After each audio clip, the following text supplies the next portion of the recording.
Welcome to the Unshackled Life Podcast. Real talk about faith, freedom, and following Jesus. I'm Dalen Woodard, and I'm glad you're here. Whether you've been walking with Jesus for years or you're just trying to figure out what's real in a noisy world, this space is for honest conversation, raw reflection, and truth that sets us free. Let's get into today's episode.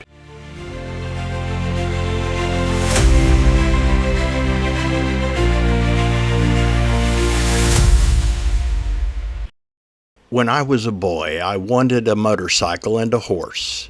I think my mother pretty much vetoed any thoughts about motorcycles and wasn't too thrilled with the first bike I brought home to use for my college commute.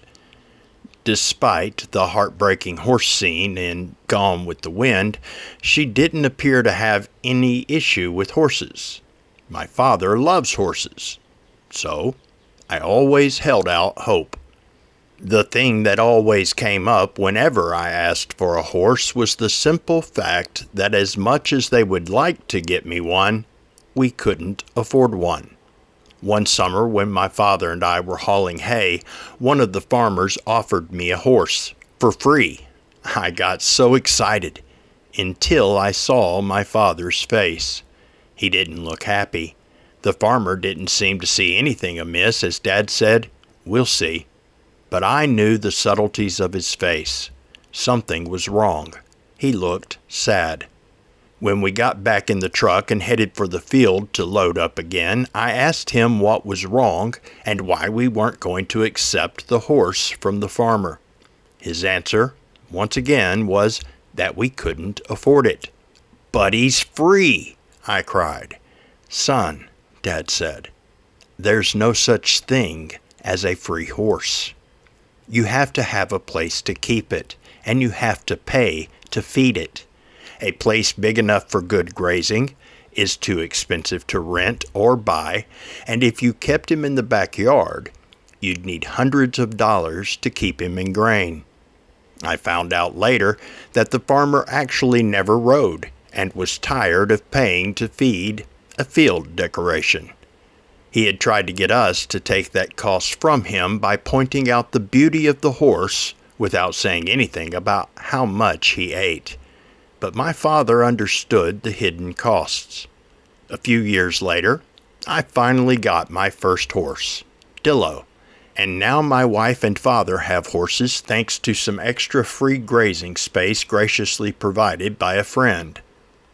While that farmer wasn't being mean or bad, and wasn't really much like the devil, our tempter is often a lot like that farmer. He's an awesome salesman, and he understands our weaknesses and desires. He has no problem giving away what will eventually be a weight we cannot bear with a cost we cannot pay.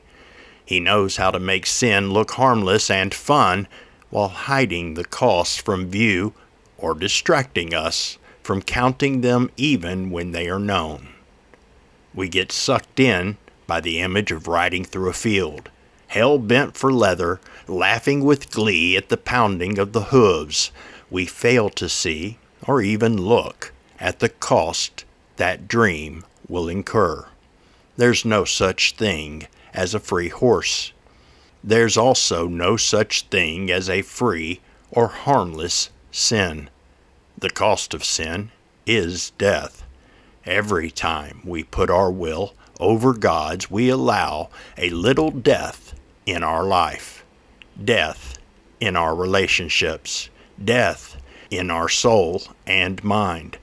Sin brings two types of death. There is an eternal cost, when all is tallied and the full bill comes due.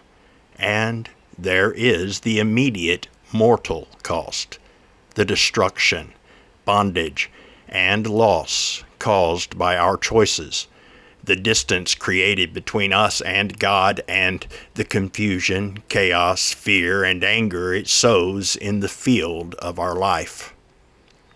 Jesus, fully aware of that cost and not owing any debt, went to the cross and paid the eternal bill for all who will accept his offer. And now the Holy Spirit works in the lives of believers who will listen, much like my father did in my life. When we look to him before we jump at what the world and the tempter offer, we can hear him say, "This isn't the good deal you think it is. There is no such thing as a free sin. Besides, what you're really after is available from the Father because you're his child. This is a cheap counterfeit with a masterpiece price."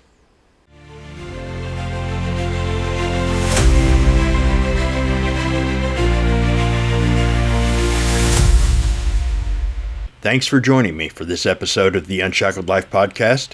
If it encouraged, blessed, or challenged you, consider following the podcast and sharing it with someone you feel it might bless or help. Be blessed, and remember, when you fix your thoughts on God and build your thinking on the foundation of His truth, God fixes your thoughts.